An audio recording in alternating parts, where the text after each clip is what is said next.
Hi there, welcome to the Color Cinema. My name is Aaron. I've been collecting Halloween, which is one of my all-time favorite films, for a long time.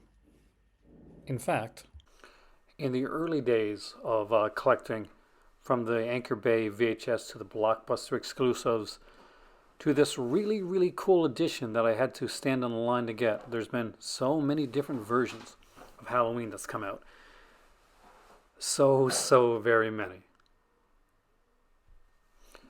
So you may be wondering, where exactly does it end? Well, probably not here. You see, just when you think it's ended, more happens. Between Blu-ray, 4K, and all the collector's editions, box sets, and stuff that are out there, how exactly have I decided to collect my Halloween? Well, we're going to look at that today. We're going to look to my Halloween collection, and I'll give you some of my thoughts on what I think, and maybe at the end we'll do a little bit on where exactly this is going to go.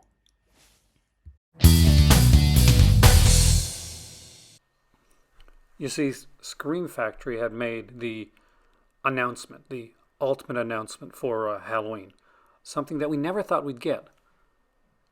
This box set right here. When this initially was announced, needless to say, as a Halloween fanatic, I kind of freaked out. I stood in line. Well, I never stood in line. I sat in my car outside of Future Shop. I miss Future Shop because they only had one of these in there. I found it the night before because there was actually two, and one of the guys at Future Shop had already tagged the other one, so I knew that they had to put one on out on display, and I wanted to be the person to go in there and get that one, and luckily I did. So I can actually say I'm the proud owner of the original Halloween box set. Now, there were bootlegs and things that had been done before, but this was a chance to get all the films in one place. See, because Halloween had been done through different companies and different distributors, it made it almost impossible, and for the longest time it was thought impossible, to see these all be released in one set. Something that Scream Factory would make happen. It's easier when you look at a company like Paramount that's putting out the Friday 13th, especially for the original 8. Scream Factory actually worked their magic there as well to get the New Line ones included when they did that, as well as the Michael Bay kind of remake, requel one. We're looking at Halloween today. So let's actually take a little look at this box set before we go a little bit further. If you don't collect 4K, or maybe this is where you want to stop, pre-Blumhouse years, then this is probably going to be the set that you want. It's going to be that set that you need. It's a hard box set, and it includes all of the Halloweens in there. You see, they did it extremely well. They gave you the original artwork, the poster art right there. They loaded all these up with special features and sometimes added like second discs. If they could, they would put in different versions, whether it's going to be like it is in part 2 when we get the television version of the film, as well as the theatrical. You'd see a lot of really cool stuff as we go through here. Part 3 gets a wonderful release. And this is almost kind of telling. See, they're getting these nice black case releases. And here's the thing. Nowadays, when you think of the black case release, you think of 4K. And don't worry, we'll get there. These were probably the hardest. See, Anchor Bay had released 4 and 5 so many different times. And every time that they'd either alter the cover, maybe put something extra in there, but there was never a lot of really big extras as opposed to the stuff that Scream Factory put out. See, the very first 2 releases that Scream Factory did, and I have them over there in my collection, are Halloween's 2 and 3. They loaded them up with special features and made sure that you're going to get everything that you wanted in those releases. So when you went back to 4 and 5, the Anchor Bay editions, they kind of seem to be, they had their audio commentary and stuff, but they seem to be lacking a bit. Now, part 6 had never gotten an actual release. Most of its releases have been bootlegged, and finally, we weren't just getting part 6, the the original cut, the one that we had on VHS, and the one you had like shoddy like DVDs of. We also got the producer's cut, the one that never had anything but bootleg. We got it remastered, and they literally went out and gave us 2 discs, one for each of the versions of the film. And you know what? They put a ton of features on there as well. It's kind of the gem of the set. The Bridal H2O with a brand new making of and a brand new commentary. We got Halloween Resurrection, which was mostly a port of all the original features, because aside from me, I don't think many people actually enjoy Halloween Resurrection all that much. And then we got the Rob Zombie ones. Now, these are the director's cuts of the films. You would have to go out and buy a separate release, a Canadian release, or you can buy the Australian one to get the actual theatrical cuts of the film. They put a second disc on this one here, which is a 4.5-hour documentary of the making of the first film, which is actually fascinating. And although I'm not a fan of Halloween 2, it's grown on me a bit over years. It's something that I enjoy watching. What I really like about this is that they put in a bonus disc. And remember when I talked before about the Halloween 4 and 5 not having too many special features, about feeling kind of left out? See, it came with the book as well. And one of the neat things about this book is when you look in it, it tells you what's on the bonus disc. And what's on this disc, one of the big things on this disc is you finally get actually really comprehensive features for parts 4 and 5, something that you'd never gotten before. How did Halloween go from this to this? When we had some amazing stuff like this. Anyway, there you go. You've got it. You've got all the original Halloweens right up to pre-Blumhouse era. Well, I guess we're done then. I guess we don't have to look at anything else at all. Oh, yeah.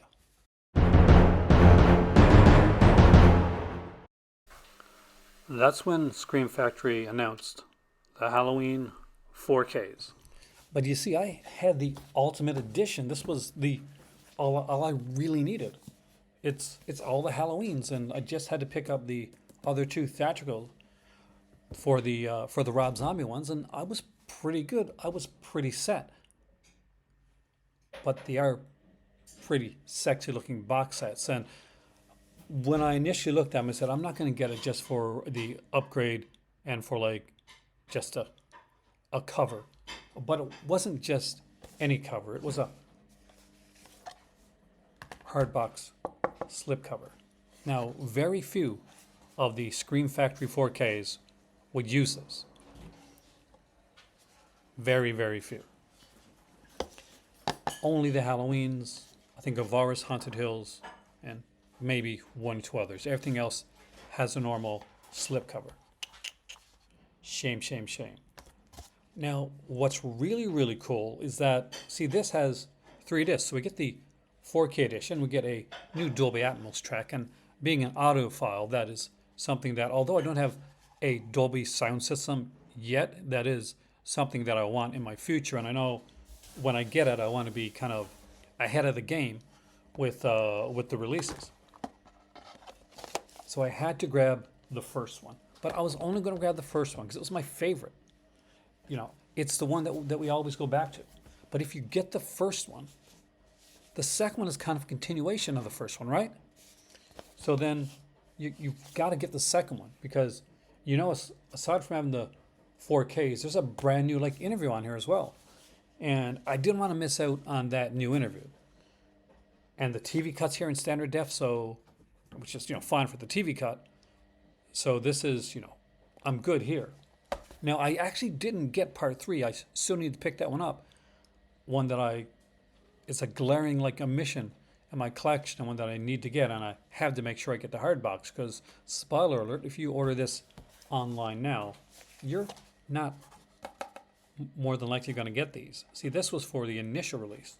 If you find these in store with the hard boxes, you're lucky, because nowadays these have been re-released with regular, ordinary, blah, slips.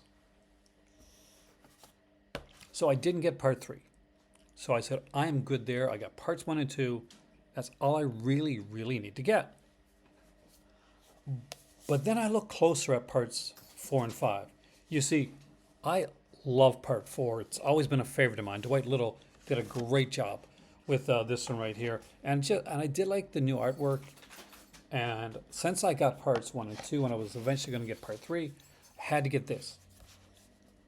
But I didn't need 5 because 5, was not always one of my favorites. Now, I like 5 better than a lot of people, but maybe a lot more. See, and by the way, this is called the Nicolas Cage cover. Once you know that, you can't unsee it. Look at his face. Look at that mask. Anyway, what this includes, what none of the other ones included, what the big collector set didn't include, was the alternate opening. See, when Halloween 5 was originally done, the big opening for part 5 was going to be this kind of younger, kind of like Satanist, kind of cult leader, Dr. Death type of character. And that's why Michael was taken and kept for a year. There's more of an explanation to all that. Now, that was taken out. And the old Hermit, which is more of a tribute to Bride of Frankenstein, is put in there. But, yeah, this was great. Now, then they announced something else. And something that made me both happy and sad. So I was hooked, but the announcement for this box set, was slightly out of reach. It was US only. So you see, I figured, okay, I've got Halloween's 1, 2, 4, and 5. I'm eventually going to pick up number 3. That's great. If for some insane reason, either get to the United States or I can find a way to get that box set, hopefully I'll do it. But if not, it's not that big a deal. Now, then I moved here to Morocco, and on my birthday last year, we had family that went to the U.S. So for my birthday, this had to happen. Halloween, the 4K collection, 1995 to 2002. And unlike a lot of people that bought this just for completion purposes, I actually really, really like these films. You see, although there has a thin box, I actually love this artwork here. It's reminiscent of the more like H2O and that opening, which is in here, of course. We got brand new scans on all these here. The Curse of Michael Myers. What's really, really cool about this one is we got 4 discs, 2 UHD discs, because we had 2 separate versions of the film, 2 Blu-ray discs, with this 4 loaded up with special features. Then came H2O, a favorite among many and something I've been growing to love more and more each time I watch it. I kind of call it the Dawson's Creek H2O. I used to say that in kind of like a mocking way. Now, to be honest with you, I say it with a lot of reverence and a lot of love. I really do like that film. And then there's this one. The one a lot of people wished that they could have gotten these 2 separately so they wouldn't have to get this one. Me, I really wanted this one.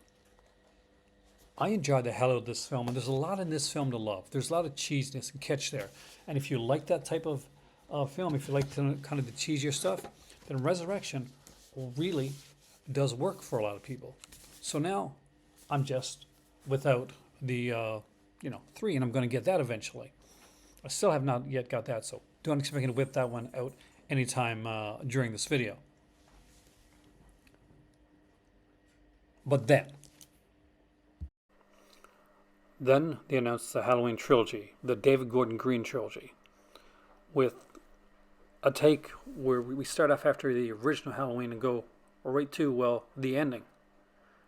Now, the ending is maybe slightly different than people expected it to be. Slightly. And unlike many people, out there. By the time this trilogy had ended, rather than kind of being checked out, I was completely checked in. You see, I loved all three of these films. I especially love the fact that the subverted expectations. Subversion in cinema is one of my favorite things. And the fact that we got the big Laurie versus Michael fight in the beginning in the first film, only to switch everything up at the end and introduce a completely different character and a completely different storyline to do the copycat killer, which had been mentioned so many times through so many very, very different iterations of scripts that weren't made. Um, I was excited.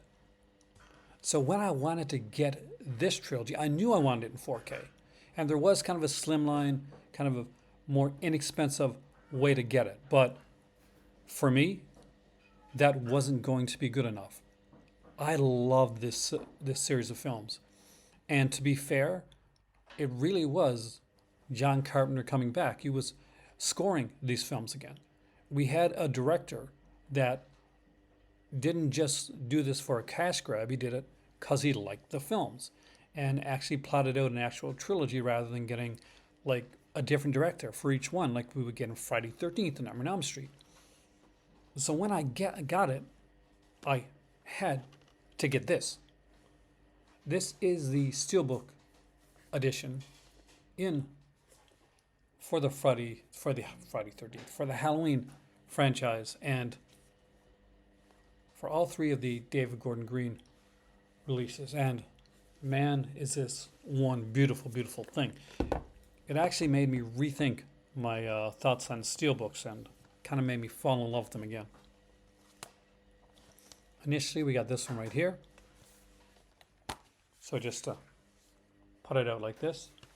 And the other thing I loved, because I'm old school and I love that aspect of it, is that it actually has a certificate of authenticity. And your copy is numbered. Mine is 4,734 of 5,325. There's artwork on the inside. You get a 4K and a Blu-ray. And let's take a look at all three of these. Number 2, which is odd because Halloween Kills uses the house from Halloween Ends, but there's a kind of reasoning for it, which I'll explain later. Halloween Kills was the bloodiest of the series and had some of the greatest kills you'd ever see. So Halloween Kills was actually a fantastic name for it because Halloween Kills was really all about the kills. And Halloween Ends, the final face-off between Michael and Laurie and Corey. The Christine of the franchise actually was pretty damn good. Now see, some people wondered why put the house right here, right? Why this house is from part 3, why have it on Kills? There's actually sort of a reason for that. See, when you put all 3 steelbooks together, you get this. The final face-off. The final picture. And thus far, at the end of my Halloween collecting excursion, but is it really the end? Probably not, for it'll be not too long before watching another Halloween film or a Halloween TV series, and there's something else that I have to decide whether I'm going to buy it on Blu-ray in 4K, most likely in 4K because it's Halloween and I've upgraded all these. But I can't wait. It's a journey that I look forward to, and as a collector, it is a lot of fun. Let me know how you've collected the Halloween franchise, and if you have collected the Halloween franchise, if there's a point where you kind of tapped out or there's a point that brought you back in. My name is Aaron. This has been The Call to Cinema, and I'll see you here next time. Be sure to like, share, and subscribe. You can hit the Patreon button down below if you want to join and support us, because we do a lot of really kind of cool stuff on here like this. And I want to see you here, and I want to see you over on Patreon so that We can have some conversations there, and you can see some extra exclusive bonus videos because a lot of content built up over there. So there's a lot to go through. See you soon.